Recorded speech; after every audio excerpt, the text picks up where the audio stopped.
Perkenalkan, namaku di sini Egalita Wahyu dari kelas BKA 1 2018. Nah, di sini aku mau ngapain sih? Di sini aku mau sharing-sharing sama guru BK di SMP Negeri 2 Sukodono. Mau tahu siapa? Ikutin aku yuk. Dan di sini aku sudah sama guru yang luar biasa nih, guru BK di SMP Negeri 2 Sukodono. Ada Ibu Yuniar Purbandini. Ada Ibu Yuniar. Ibu panggilannya Bu Yuniar ya, Bu? Iya.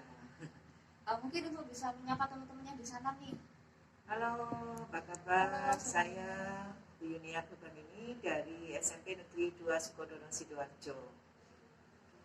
Gimana nih kabar Ibu? Alhamdulillah sehat. Sehat ya Bu. Yeah. Keluarga di rumah juga sehat Bu. Alhamdulillah sehat. Kalau saya boleh tahu nih Bu, Ibu bekerja di sini sudah berapa lama sih?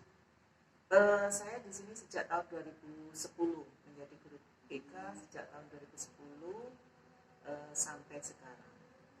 Lumayan lama ya Bu ya? Berapa tahun ya? 11 tahun ya. Iya. Lumayan lama nih guru BK di SMP Negeri 2 Sukodono ini. Oke. Untuk teman-teman di sana jangan lupa kita di masa pandemi ini tetap mematuhi protokol kesehatan, memakai masker, menjaga jarak, dan juga jangan lupa mencuci tangan. Gak usah lama-lama, kita langsung tanya aja nih, sharing sama ibunya.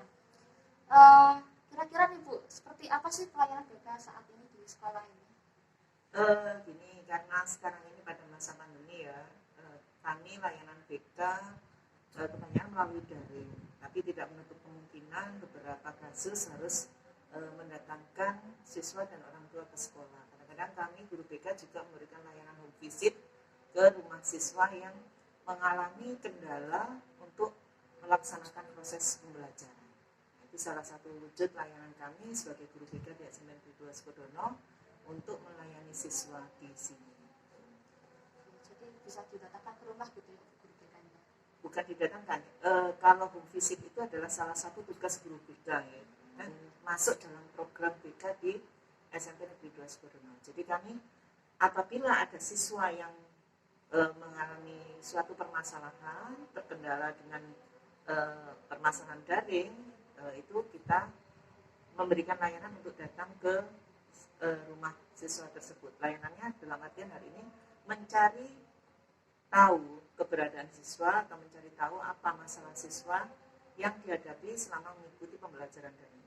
Dan setelah masalahnya diketahui, kita akhirnya nanti mencarikan solusinya seperti apa. Kan masalahnya di sini bermacam-macam ya, banyak di masa pandemi ini pembelajaran daring itu banyak sekali permasalahan. Laporan-laporan dari guru mata pelajaran itu yang harus kita tindak lanjuti. Ada laporan dari orang tua juga seperti itu. Kira-kira nih Bu, apa saja layanan sudah Ibu berikan pada siswa saat ini? Layanan semuanya ya, layanan di bidang bimbingan karir, terus sosial, pribadi, dan apa namanya satunya Belajar. Ya, belajar. Ya, itu semua layanan kita berikan semaksimal mungkin karena keterbatasan di masa pandemi ini kan kita harus ini ya pintar-pintar untuk menyiasatinya. Jangan sampai kita juga harus menjaga kesehatan kita sendiri. Kita keseringan nanti bertemu dengan orang lain tidak protokol kesehatan, akhirnya malah kita sendiri yang rugi gitu. Rugi dalam artian kita juga harus menjaga kesehatan kita. Jadi ada semua gitu ya? Ya, kita berikan semua. Meskipun tidak maksimal seperti pada saat tatap muka ya. Ada keterbatasan-keterbatasan. Kira-kira nih Bu, adakah kendala dalam mengimplementasikan layanan itu tadi? Kendalanya pasti ada ya, karena kita ini kan tidak bertemu langsung dengan siswa. Jadi kendalanya pasti di sini masalah, biasanya kalau kita komunikasi ya masalah jaringan, layanan data internet itu biasanya banyak siswa itu yang tidak punya apa namanya paketan, itu yang jadi kendala ya seperti itu. Tapi ya kita berusaha mensiasati bagaimana supaya supaya materi saya bisa sampai ke siswa dalam layanan klasikal itu. Saya tidak menggunakan aplikasi yang menyerap kuota banyak, misalnya Dan saya ya Zoom atau Google itu kan, Google Meet itu kan banyak sekali menghabiskan kuota, apalagi mengirim video-video yang apa, untuk pembelajaran itu, video pembelajaran itu semaksimal mungkin kita hindari. Karena apa? Kondisi siswa di SMP Negeri 2 Sukodono itu inputnya dari keluarga yang menengah ke bawah ya. Jadi paketan di sini itu sangat sangat berharga sekali. Jadi saya berusaha supaya siswa tidak sampai memberatkan siswa dalam mengikuti pembelajaran daring, terutama untuk pelajaran BK seperti itu. Jadi itu tadi ya Bu ya. Kemudian apakah ada media yang Ibu berikan sama siswa? Ya, media pasti ada ya. Kita kadang-kadang minta PowerPoint itu kita berikan untuk menyampaikan materi dan yang lain-lainnya gitu. Pakai Word itu yang paling sering saya pakai Word Mbak. Jadi terus kita juga pakai voice note, memaksimalkan voice note yang di WhatsApp itu supaya kita bisa menyampaikan materi itu melalui pesan suara. Jadi bagaimana cara menggunakan media itu tadi Bu? Menggunakannya ya seperti biasa ya, seperti kalau kita memberikan layanan pembelajaran di kelas itu ya pakai awal kita pakai voice note dulu, menyapa anak-anak, terus kita berikan materi, terus kita minta tanggapan siswa. Bila ada yang perlu ditanyakan, langsung ditanyakan di grup WA atau melalui Japri secara langsung gitu, seperti itu. Selanjutnya nih Bu, bagaimana cara memanajemen program BK saat ini? Memanajemen program BK saat ini karena pada masa pandemi ya Mbak, kita tidak apa ya, tidak mengejar yang muluk-muluk. Kita berjalan semampu kita dengan keterbatasan di masa pandemi ini. Okay. Karena memang ya mau tidak mau di masa pandemi ini kan tidak semua program bisa dilaksanakan. Jadi yang bisa kita laksanakan ya kita laksanakan, yang tidak bisa ya kita cancel mungkin nanti ya tidak terlaksana. Akhirnya evaluasinya nanti tidak terlaksana karena masa pandemi ini. Seperti itu. Jadi seperti seadanya gitu ya Bu? Sesuai program, tapi kita lakukan semampu kita. Karena kita kan tidak bisa bertemu siswa secara langsung. Seperti itu. Oke. Kira-kira nih Bu ada kendalanya atau enggak? Terus kelebihannya juga apa? Kalau ada. Maksudnya kendalanya? Dari memanajemen program BK itu tadi. Kendalanya ya ini tadi karena masa pandemi ini ya, kendalanya pasti ada karena paketan itu tadi ya salah satunya. Terus siswa kurang respon juga, nah kan siswa kondisinya di rumah, kita tidak bisa mengawasi secara langsung dan semua siswa itu tidak sama. Ada siswa itu yang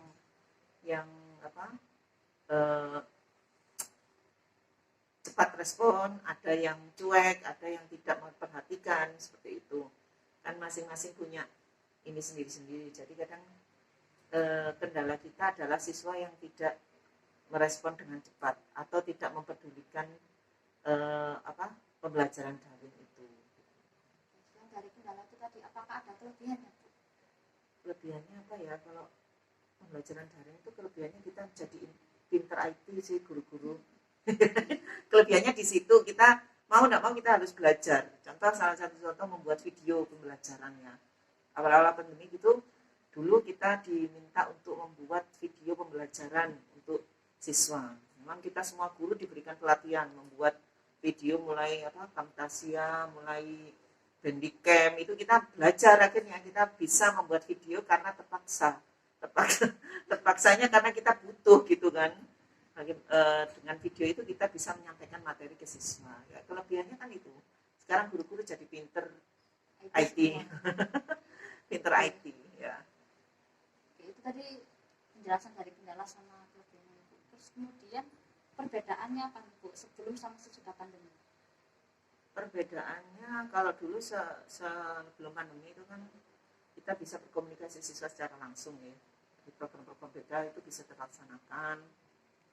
Terus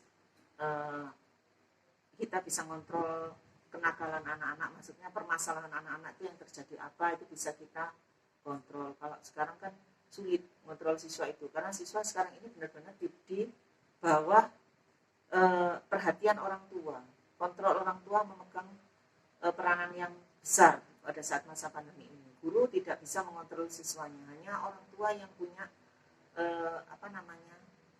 kekuasaan penuh terhadap anak.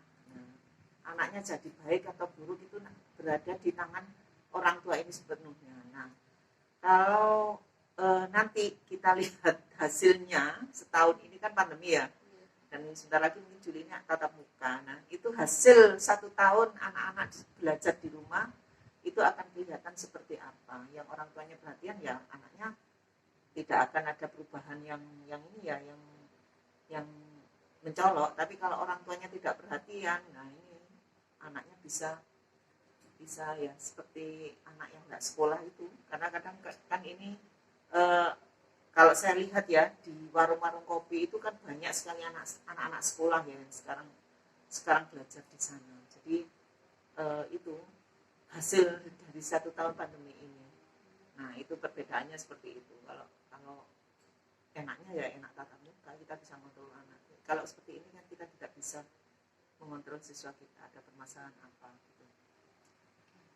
Selanjutnya nih Bu, gimana sih proses membuat program tahunan, program semester, program mingguan, program harian? Kalau masa pandemi ini kita menggunakan angket ya Mbak ya. Jadi kita tidak bisa berangket langsung secara siswa, jadi kita menggunakan memaksimalkan WA ini tadi lewat angket yang di share di grup WA.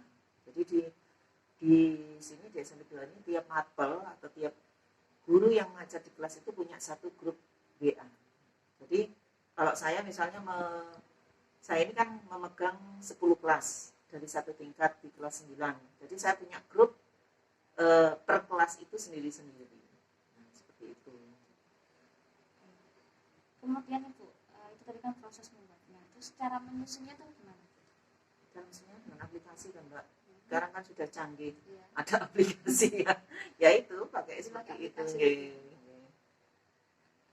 Kemudian Bu, yang terakhir, instrumen apa sih yang digunakan untuk mencari kebutuhan siswa? IKMS biasanya lebih mudah itu diaplikasikan.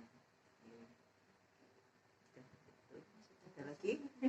Mungkin sudah itu aja yang bisa kita sharingkan sama Ibu Guru yang luar biasa nih, Guru BK di SMP Negeri 2 Sukodono.